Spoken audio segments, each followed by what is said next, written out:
E chegou a hora da entrevista do dia com Denise Campos de Toledo. E nós vamos falar da área de habitação aqui de São Paulo, dos projetos, também da PL 529, que foi lançado para modernizar o Estado e rever muitas despesas. Eu converso agora com o Flávio Amari, que é secretário da Habitação do Estado de São Paulo. Secretário, boa noite. Boa noite, Denise. Boa noite a todos que nos acompanham. É um prazer falar com vocês aqui mais uma vez. Bom, e vamos falar exatamente do PL 529. O governo cortou verbas ou pretende cortar de várias áreas, extinguir algumas áreas e no meio está a CDHU. Também, não é, que é a Companhia de Desenvolvimento Habitacional e Urbano de São Paulo. Isso tem alguma implicação para a atuação do setor, para os planos? Não. Na verdade, isso não implica nenhuma alteração na política habitacional. Pelo contrário, Denise, quando a gente busca o enxugamento da estrutura da máquina pública, é justamente para que a gente tenha mais recursos para investimento. O déficit projetado para o ano que vem, se nada fosse feito, era de 10 bilhões de reais. Então, um projeto corajoso do nosso governador João Dória, vice-governador Rodrigo Garcia, com 3 pilares, que é o enxugamento da estrutura, realocação de recursos e também uma melhor gestão tributária. E dentro do enxugamento da estrutura, essa mudança também, entre outras autarquias, fundações e companhias, a proposta autorizando a extinção da CDHU, para que a gente consiga aí ter mais recursos para investir na habitação. Um programa bastante amplo mesmo de modernização, gerou algumas críticas aí em relação à remodelagem da forma como se destina recursos para universidades, para pesquisa, mas essa é uma outra área. Em relação à habitação, é a única decisão envolvendo, porque tem a possibilidade também de servidores com estabilidade saírem, dependendo das condições, tem uma série de revisões de verbas, né? Sim, o objetivo é diminuir a estrutura dentro dessa área, com um programa de demissão, também voluntário, involuntário, enfim, para que a gente possa diminuir a estrutura. E outras propostas também, como você colocou. Essas outras propostas incluem, por exemplo, a FURP, que é de remédios, por exemplo. Hoje o Estado gasta 3 vezes mais na compra de medicamento, ou melhor, na produção do medicamento, se fosse comprar na farmácia. Então, é muito razoável. Essas são as decisões tomadas para que a gente tenha mais recursos para investir e gastar menos dinheiro na estrutura, para que a gente tenha, assim, sobra para investimento e gerar emprego. E nada melhor que a construção, a habitação, para que a gente possa, além de atender a população, também gerar emprego para a população. Bom, foi apresentada à Assembleia, depende ainda de votação, de aprovação, todos esses pontos vão ser discutidos. Agora eu queria saber do programa habitacional aqui em São Paulo, não é? Porque vinha numa dinâmica aí de distribuição de casas, as pessoas poderem adquirir, principalmente a população mais carente. Todo esse programa foi mantido? Sim, está mantido. Hoje nós temos quase 40 mil unidades em produção. Hoje mesmo fizemos uma entrega no município de Adamantina de 45 unidades, de um conjunto de 99, e também, inclusive, uma comunidade indígena, onde nós entregamos 8 moradias para a população indígena da cidade de Braúna. O calendário está sendo respeitado, as entregas acontecendo, 40 mil unidades em produção e outras ainda sendo contratadas dentro do programa Nossa Casa, que é um programa novo. O governador João Dória lançou no final do ano passado, dando uma meta de 60 mil unidades, e nós já estamos com 38 em produção. Produção que eu digo é projetos, identificação de terreno, cada um numa etapa específica. Mas tem a participação da CDHU? Tem, mas na verdade é dentro de um novo conceito do programa Nossa Casa, que é uma parceria com o governo municipal, estadual, federal, Caixa Econômica e iniciativa privada. O modelo Nossa Casa CDHU, a característica dele foi buscar todos os projetos que estavam aprovados dentro da estrutura da companhia, da CDHU, fizemos um aditivo aos convênios com os municípios, um credenciamento para trazer empresa da iniciativa privada numa outra modelagem, não na contratação, licitação, ou seja, nós já viemos trazendo uma nova forma de produção habitacional em parceria com o governo federal, dentro de uma política de subsídios, com financiamento pela Caixa Econômica Federal. Então, usando sim a estrutura da base de convênios já feitos pela CDHU, mas dentro de um conceito novo, do programa Nossa Casa CDHU. Agora, quem nos ouve que está interessado, ou seja, através dos municípios, ou a pessoa mesmo interessada na aquisição da casa, qual que é o procedimento hoje? Como é que está sendo esse atendimento? Porque sempre se tem uma fila de espera, né? Até pela carência. Sim, na CDHU nós não temos um cadastro para atendimento. Cada empreendimento tem uma especificidade e um cadastro específico. Então, dentro do programa Nossa Casa, nós temos 3 possibilidades. Nossa Casa Apoio, onde nós temos um aporte de R$200 milhões para produzir 15 mil unidades. Nossa casa CDHU também com 11 mil unidades já com terrenos selecionados, mais 4 mil unidades em convênios feitos e o Nossa Casa Preço Social com quase 7 mil unidades. Dentro do Nossa Casa Preço Social, as famílias podem entrar no www.nossacasa.sp.gov.br e manifestar o interesse de participar quando houver um empreendimento na sua cidade. Até porque o objetivo do programa é atender as pessoas que moram ou trabalham em cada um desses 645 municípios. Agora, dada essa previsão aí de um rombo substancial nas contas, que exigiu até essa revisão toda proposta pelo governo, pode haver algum atraso no cronograma que estava estabelecido? Novos lançamentos de projetos serão feitos? Não, a proposta é exatamente isso, é buscar fazer esse ajuste da modernização administrativa com muitas ações, e você colocou algumas delas aqui, em várias áreas, buscando fazer com que a gente tenha a capacidade de investimento e não paralise nenhuma atuação, e pelo contrário, na área habitacional, a ideia é que a gente tenha mais recursos para investimento, até pela importância que tem e o reconhecimento que tem a área da construção e da habitação, não só, como eu disse, no sonho da casa própria, mas na importância que tem na retomada. Um programa importante, o 21-22, que está sendo preparado pelo nosso secretário da Fazenda, Henrique Meirelles, e será anunciado pelo governador João Dória em 30 ou 60 dias. Porque aí engloba todo o plano de governo para 2021.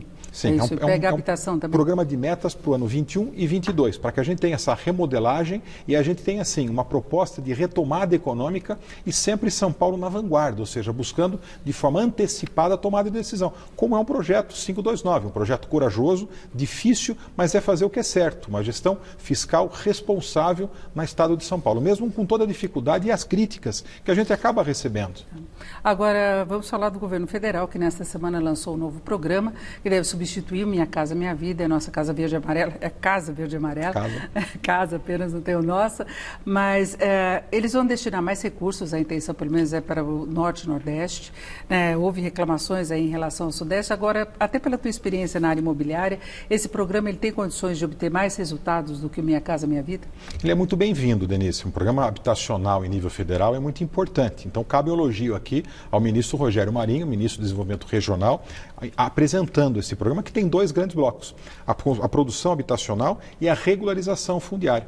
Dentro da regularização fundiária, São Paulo é um exemplo para isso. O programa Cidade Legal de regularização fundiária, que entregou, nesses primeiros ano e meio de governo, quase 30 mil títulos para 120 mil pessoas em todo o estado de São Paulo. Nós temos hoje o convênio com mais de 500 municípios, 100 mil núcleos, trabalhando em 100 mil núcleos no estado de São Paulo, ou seja, muita ação importante de regularização. E nós tivemos muito contatos, nossos técnicos com os técnicos também do Ministério do Desenvolvimento Regional. Fizemos algumas propostas de emendas técnicas a essa medida provisória, o prazo se encerrou hoje, até buscando trazer mais celeridade no processo de regularização fundiária. Dentro do projeto da produção habitacional, ele tem um tripé. Na verdade, quando foi apresentado, ele só apresentou a taxa de juros, onde até me causou surpresa dar uma taxa de juros diferenciada para o Norte e Nordeste do que para o Sul, Sudeste e Centro-Oeste.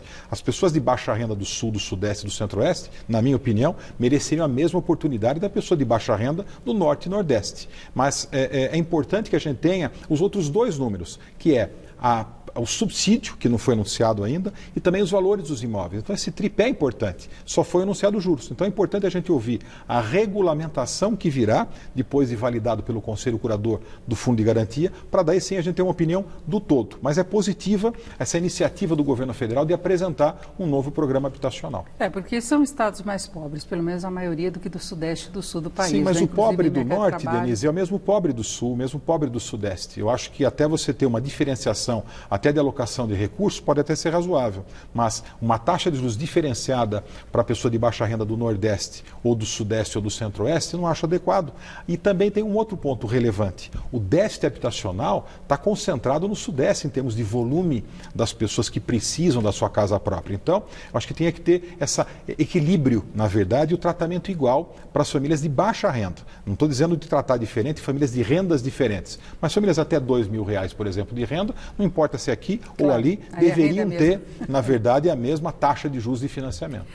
E, na verdade, da mesma forma como o projeto aqui em São Paulo, esse mais amplo, o PL, esse projeto também do governo habitacional também tem de passar pelo Congresso, né? Tem de ter aprovação e pode passar por modificações. Agora, eles tentam contemplar também a renegociação de dívidas. E aí eu queria saber se os projetos aqui do Estado de São Paulo enfrentaram uma questão maior de inadimplência. A gente sabe que o país vive uma crise em função da pandemia. Teve algum problema nesse sentido? Nós fizemos a mesma ação. Nós fizemos no início da pandemia essa abertura para os mutuários da CDHU. Hoje são 300 mil mutuários que pagam a prestação e foi fundamental essa prestação, é fundamental a prestação para que a gente dê continuidade a essas unidades todas em produção. E curiosamente, Denise, embora a abertura para pactuação, renegociação, e nós fizemos algumas, mas curiosamente o fluxo de caixa aumentou. Parece que as pessoas tiveram, curiosamente, até mais capacidade de pagamento. Talvez, curiosamente, as pessoas talvez ficando mais em casa, gastaram menos dinheiro com outras finalidades e conseguiram pagar. Curiosamente, a inadimplência diminuiu na CDHU e aumentou mais ainda o recebimento de prestação. Embora a abertura para renegociação, repactuação aconteceu e a gente fez em alguns casos também.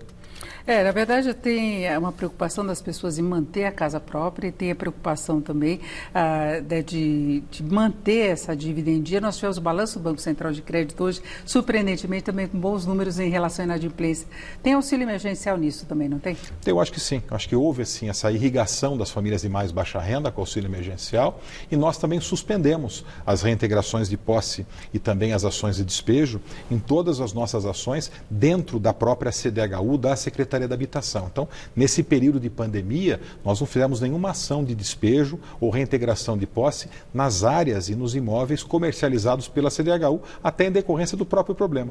Mas, curiosamente, como eu disse, diminuiu a inadimplência. E talvez tenha, sim, eu acho que sim, um efeito também da irrigação da economia e dos recursos do auxílio emergencial. Secretaria de Habitação entra nos programas para tirar os moradores de rua, as pessoas que não têm teto. Como é que fica a negociação nesse sentido? São duas etapas distintas. Primeiro, uma ação, na verdade, da área de desenvolvimento social, do Fundo Social, onde tem, sim, essa atenção a essas famílias. E depois, na sequência, se torna um problema habitacional. Mas primeiro é um problema social, um problema de saúde, para daí a gente buscar as alternativas de atendimento habitacional. Mas não entra em nenhum programa pelo fato de as pessoas estarem na rua, e nós tivemos, inclusive, algumas manifestações recentemente, entra na área da habitação? Quando é um morador de rua, é primeiro o atendimento social, centro de acolhimento, uma ação em parceria do Estado com o município, dentro da estrutura da assistência social, do desenvolvimento social, do fundo social, para depois sim a gente buscar atendimento habitacional para essas famílias. Mas está tendo alguma conversa com os movimentos sociais,